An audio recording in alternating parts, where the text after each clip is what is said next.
Hi learners, in this topic we are going to study about parenting style, different types of parenting styles and their impact in a family. इस वाले video में हम overview पढ़ रहे हैं parenting style का और next video में हम पढ़ेंगे पेरेंटिंग स्टाइल के जो टाइप्स हैं उनकी एक्सप्लेनेशन पढ़ेंगे, उसमें डिफरेंसेस पढ़ेंगे। तो वो ज़्यादा इम्पॉर्टेंट टॉपिक है वैसे, लेकिन उसके लिए हमें ओवरव्यू पता होना चाहिए पेरेंटिंग स्टाइल के बारे में। तो पेरेंटिंग स्टाइल क्या होता है? ये साइकोलॉजिकल कंस्ट्रक्ट होता है representing standard strategies that parents use in their child rearing. ये उन तरीक़ों को, मेथड्स को बताता है जिसमें माता पिता अपने बच्चों को पालन पोषण के दौरान यूज़ कर रहे होते हैं। ये एक टाइप का साइकोलॉजिकल कंस्ट्रक्ट होता है पेरेंटिंग स्टाइल। पेरेंटिंग स्टाइल क्या है? Is the emotional climate in which parents raise their children. जिस भावनात्मक माहौल में, भावनात्मक मौसम में पेरेंट्स जो है, माता पिता अपने बच्चों को बड़ा कर रहे होते हैं, उसको भी कहते हैं पेरेंटिंग स्टाइल। फिर हम बात कर रहे हैं यहाँ पे क्वालिटी की, कि क्वालिटी जो है पेरेंटिंग की वो ज़्यादा इंपॉर्टेंट होती है, क्वांटिटी नहीं है। क्वांटिटी किस चीज़ की? टाइम की। कि अगर कोई पेरेंट सोच रहा है मैं 8 घंटे 10 घंटे अपने बच्चे के साथ व्यतीत कर रहा हूँ, वो एक पेरेंटिंग का एक अच्छा गुड फैक्टर है। No, quality is important factor, quality is the good factor, quality of parenting. क्योंकि हमने अक्सर देखा है कि हम देख सकते हैं, ऑब्ज़र्व कर सकते हैं अपने आसपास कि वर्किंग विमेन, वर्किंग पेरेंट्स के बच्चे ज़्यादा अच्छा परफॉर्म कर सकते हैं, डिसिप्लिन्ड हो सकते हैं। और कई बार जो है हाउसवाइफ मदर्स या पेरेंट के बच्चे जो हैं उतना अच्छा परफॉर्म या डिसिप्लिन्ड नहीं हो सकते, हर एक्टिविटी में भी लैक कर रहे हैं। उसका कारण एक यही होता है कि मेंटली उतना पेरेंट और बच्चा कनेक्टेड नहीं है, या उतना अच्छा क्वालिटी एंगेजमेंट नहीं है, क्वालिटी टाइम स्पेंड नहीं है, क्वालिटी प्रोसीजर्स नहीं है, पेरेंटिंग के स्ट्रैटेजीज नहीं है। इसलिए हम यहाँ पे ये एक समझा रहे हैं कि क्वालिटी ऑफ पेरेंटिंग ज़्यादा एसेंशियल है quantity of time spent with the child. ठीक है, चलिए आगे बढ़ते हैं। This is page 1, you can note it down properly. Okay, now on page 2 हमने ये बताया है कि पेरेंटिंग स्टाइल और पेरेंटिंग प्रैक्टिसेस में डिफरेंस होता है। ये दो टर्म्स होती है, ये दो टर्म्स मिला के पेरेंटिंग बनता है। मतलब पेरेंटिंग सम टोटल है किसका? पेरेंटिंग स्टाइल का और पेरेंटिंग प्रैक्टिस का। लेकिन ये ज़रूरी है कि हम इन दोनों के डिफरेंस को समझ सकें, इन दोनों के अंतर को समझ सकें।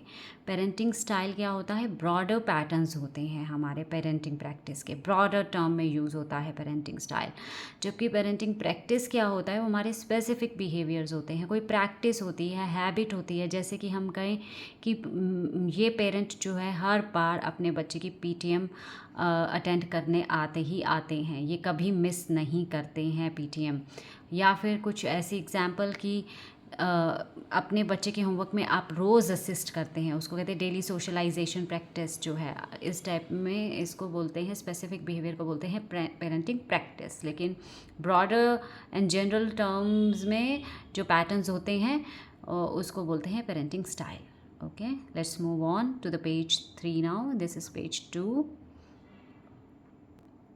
ऑन पेज 3 हम पेरेंटिंग स्टाइल के और पॉइंट्स के बारे में बता रहे हैं कि 4 पॉइंट्स होते हैं पेरेंटिंग स्टाइल में। क्या होते हैं?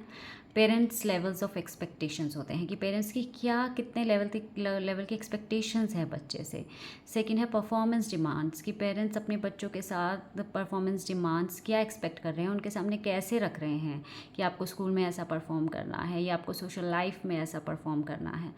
थर्ड पॉइंट है अटेंटिवनेस टू रूल्स, कि पेरेंट्स अपने बच्चों के सामने रूल्स के प्रति अटेंटिवनेस कैसे रखवाना पसंद करते हैं, रूल्स के प्रति कितना अवेयर करवाते हैं, कैसे अवेयर करवाते हैं। फोर्थ पॉइंट है स्टाइल ऑफ डिसिप्लिन, कि अगर जब पेरेंट को डिसिप्लिन करने की ज़रूरत पड़े बच्चे को तो वो कैसे डिसिप्लिन करते हैं। Style of discipline, you get it, कि डांट रहे हैं या कभी कभी मार भी रहे हैं या सिर्फ भाषा के ज़रिए समझा रहे हैं या कभी कभी साइलेंट ट्रीटमेंट दे रहे हैं, mean style of discipline. Now next point is कि साइकोलॉजी में हमारे पास 4 मेजर पेरेंटिंग स्टाइल्स होते हैं। उन 4 टाइप्स के क्या नाम हैं? Authoritative parenting, authoritarian parenting, permissive, uninvolved और निग्लेक्टफुल। ठीक है, चारों के बारे में हम ज़्यादा एक्सप्लेनेशन में नेक्स्ट वीडियो में पढ़ेंगे, पर इधर हम देखेंगे थोड़ा थोड़ा क्या होता है, इन चारों का इम्पैक्ट क्या होता है बच्चे पे। वैसे आप थोड़ा सा नाम से भी समझ पा रहे होगे कि अथॉरिटेटिव में कहीं अथॉरिटी है, अथॉरिटेरियन में भी कहीं अथॉरिटी वर्ड है, और थर्ड में परमिसिव है कि परमिशन दे देते हैं ज़्यादा पेरेंट्स। फोर्थ में अनइन्वॉल्व या निगलेक्टफुल कि बिल्कुल नेगलेक्ट होते हैं पेरेंट्स, जो है नेगलेक्ट करते हैं अपने बच्चों को, अनइन्वॉल्व रहते हैं उनकी एक्टिविटीज़ में, कुछ इंटरेस्ट नहीं रखते हैं। मतलब नाम से थोड़ा थोड़ा आपको पता चल रहा है, राइट। लेकिन बट अभी हम इसका इम्पैक्ट देख रहे हैं किसी भी बच्चे के डेवलपमेंट में या उसकी ग्रोथ में। Okay, so this is page 3 and now we are moving to page 4। On page 4 ये बताया गया कि हर एक पेरेंटिंग स्टाइल के जो है अपने अपने कैरेक्टरिस्टिक्स हैं। ये जो हमने ऊपर 4 नाम पढ़े इसके बारे में बता रहे हैं, हर एक के अपने अपने फीचर्स है, कैरेक्टरिस्टिक्स है। मतलब पता चल ही रहा है कि उसमें कुछ होता होगा, एक स्टाइल में दूसरे स्टाइल में कुछ होता होगा, तीसरे में कुछ होता होगा, चौथे में कुछ होता होगा। तो वो यही कह रहा है कि डिफरेंट कैरेक्टरिस्टिक्स हैं, डिफरेंट उसके फीचर्स हैं, और ये जो है डिफरेंट रिएक्शंस प्रोड्यूस करता है चिल्ड्रन में। मतलब एक टाइप का स्टाइल जो है एक बच्चे को उस टाइप से रिएक्ट करने में इफ़ेक्टिव होता है, या उस तरीके से रिएक्ट करने में इफ़ेक्टिव होता है। मतलब they are different reactions in children after each kind of style being used on child rearing. Okay, next point is research suggests that parenting styles have important effects on the ways that children develop. In parenting styles का और क्या effect होता है कि किस तरीके से children जो हैं आगे बढ़ रहे हैं लाइफ में, या फिर अपनी ग्रोथ कर रहे हैं या डेवलप हो रहे हैं। ठीक है, फिर नेक्स्ट पॉइंट है, it is important to keep in mind that every parent child relationship is different. मतलब इसमें ये समझाने की कोशिश की गई है कि किसी भी पेरेंट चाइल्ड का रिलेशनशिप काफ़ी यूनिक होता है, डिफरेंट होता है। हम इसमें ये नहीं कह सकते हैं कि एक सर्टेन तरीका ही सही है कि किसी पेरेंट चाइल्ड मतलब पेरेंटिंग स्टाइल कोई एक तरीका ही सही है पेरेंट चाइल्ड के रिलेशनशिप के लिए, या फिर किसी child development, child growth process के लिए। क्या होता है, पेरेंट्स अक्सर मोर देन वन स्टाइल को अपनाते हैं या यूज़ करते हैं। अब क्या होता है, ये कॉन्शियसली भी हो सकता है और अनकॉन्शियसली भी हो सकता है कि पेरेंट्स जो है एक ही स्टाइल अपना रहे हैं कॉन्शियसली, या फिर एक से ज़्यादा स्टाइल अपना रहे हैं कॉन्शियसली या फिर अनकॉन्शियसली। लाइक उन्हें पता है, अवेयर हैं that we have to adopt these more than one parenting style, and maybe they are not aware about these parenting styles, but they are embracing the idea of more than one parenting style. Fine, so this is page 4. Please note down the points, and now we are moving to page 5. अब page 5 पे हमने specially कुछ define किया है। क्या define किया गया, impact, कि पेरेंटिंग स्टाइल का कैसे इम्पैक्ट है या क्या कंक्लूजन है। जो अथॉरिटेटिव पेरेंटिंग स्टाइल बताया गया, अथॉरिटेटिव, उसमें हमें ये बताया गया कि ये कैसे बच्चे प्रोड्यूस करता है, ये happy, capable, successful children produce करता है। फिर सेकंड पॉइंट में बताया गया अथॉरिटेरियन पेरेंटिंग स्टाइल कैसे बच्चे प्रोड्यूस करता है, obedient and proficient children but lower in happiness and self esteem, कि उनमें ओबीडियंस देखा जा सकता है बच्चों में, लेकिन उनकी हैप्पीनेस नहीं देखी जा सकती, उसमें हैप्पीनेस में वो लोअर होते हैं, मतलब कम हैप्पी चाइल्ड होते हैं वो लोग। फिर थर्ड पॉइंट में परमिसिव पेरेंटिंग में ये बताया गया है कि बच्चे लो हैप्पीनेस ही होता है उनका, सेल्फ रेगुलेशन लो होता है, परफॉर्मेंस भी पुअर होता है, मतलब ना वो थोड़े कम ओबीडियंट होते हैं और हैप्पीनेस भी उनकी अच्छी नहीं होती, ये देखा गया है। अब इसमें नोट पॉइंट में क्या बताया गया है कि ये बताया गया, अगर जैसे ऊपर हमें पता चल रहा है कि अथॉरिटेटिव पेरेंटिंग स्टाइल ही हमें happy, capable, successful children produce करने में मदद कर रहा है, तो why not go with authoritative parenting style all the times. ये क्यों नहीं हम अपना रहे कि इसी पेरेंटिंग स्टाइल पे हम टिके रहें, क्योंकि ये हैप्पी, कॉन्फिडेंट और कैपेबल चिल्ड्रन प्रोड्यूस करता है।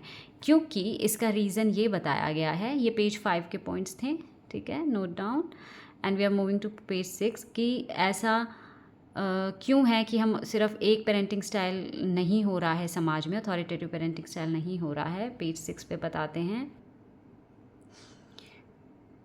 क्योंकि इसके कई सारे कारण हो सकते हैं कि जो फैमिलीज़ हैं वो डिफरेंट कल्चर्स की हैं, ठीक है, डिफरेंट पर्सनैलिटीज़ हैं, फैमिली का साइज़ डिफरेंट है, न्यूक्लियर फैमिली है या जॉइंट फैमिली है, ठीक है, parental background, socio economic status कि वो इकोनॉमिकली वीक हैं या स्ट्रॉन्ग है, या उनका सोशल स्टेटस कैसा है, एजुकेशन लेवल क्या है, रिलीजन क्या है, ये सब जो कारण होते हैं पेरेंटिंग स्टाइल इसकी वजह से डिफरेंट चला जाता है। अब आप देखोगे कि आप सोशल लेवल पे समझने की एक बार कोशिश करो कि कोई जिसके पेरेंट्स उतने एजुकेटेड नहीं हैं या उन्हें एक्सपोजर ही नहीं मिला एजुकेशन का due to all that low financial status of their life, तो वो उतने अवेयर नहीं हो पाएंगे, उन्हें किताबी ज्ञान तो नहीं होगा, साथ में उन्हें इस टाइप के नए टिप्स ट्रिक्स भी नहीं पता होंगे।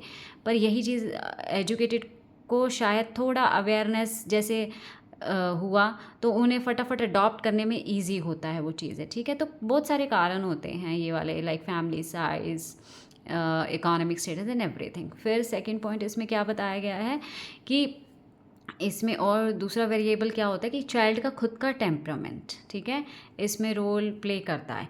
मान लो कि जो है अथॉरिटेटिव स्टाइल से बच्चा सुन नहीं रहा है, या कुछ उसका जो टेम्परामेंट है या वो बहुत ज़्यादा डाउन है, लो है, उसे इंस्ट्रक्शन समझ नहीं आती हैं, तो हमें दूसरे पेरेंटिंग स्टाइल अपनाने पड़ते हैं। जैसे कि देखिए टीचर्स के सामने भी ऐसा होता है कि आप लोग आवाज़ ऊंची करके पढ़ाओ क्लास में, ताकि कोई बच्चा सो रहा है तो वो जाग जाए, ठीक है, या फिर लो मोड में जा रहा है, लो मूड में जा रहा है, तो उसका ध्यान आपकी तरफ एकदम आ जाए, ठीक है।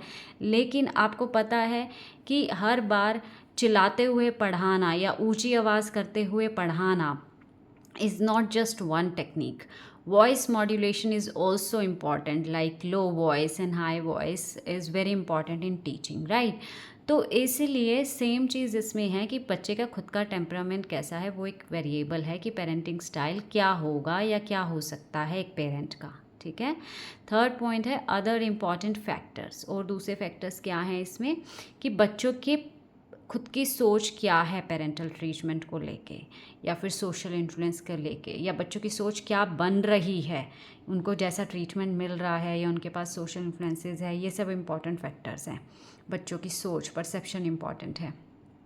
फिर फोर्थ पॉइंट में बताया गया कि कोई भी यूनिवर्सली बेस्ट पेरेंटिंग स्टाइल नहीं है। हम नहीं कह सकते कि अथॉरिटेटिव पेरेंटिंग स्टाइल बेस्ट ही है, ठीक है, या यूनिवर्सली ट्रू है, नहीं। Blend, mixture, may be used, mixture use होता है, या मिक्सचर जो है हम बेटर कह सकते हैं मिक्सचर चीज़ को, blend of different parenting styles. फिर हम फिफ्थ पॉइंट की बात कर रहे हैं कि काफ़ी सारी केसेस में जो है हमने ये देखा है, जो हम एक्सपेक्ट कर रहे होते हैं चाइल्ड आउटकम्स, वो मटेरियलाइज नहीं होते हैं। चाहे हम अच्छी parenting style, authoritative parenting style को अपना रहे हैं, लेकिन जिस मंशा से अपना रहे हैं वो आउटकम्स मटेरियलाइज नहीं हो पा रहे हैं, वो सामने नहीं दिखाई दे रहे हैं।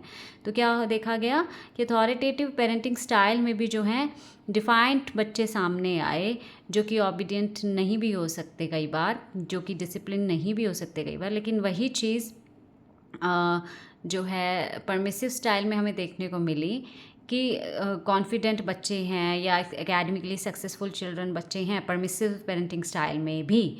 तो इसलिए we can not say that all the times expected child outcomes will materialize when we use authoritative parenting style.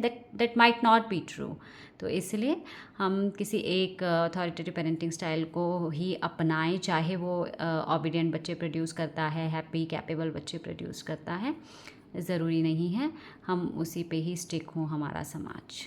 Okay, so we are done with this topic now, and in next video we will study about types of these 4 types जो हमने नाम बोले, authoritative, authoritarian, permissive and neglectful. तो इनके बारे में हम पढ़ेंगे और उनके डिफरेंसेस जानेंगे।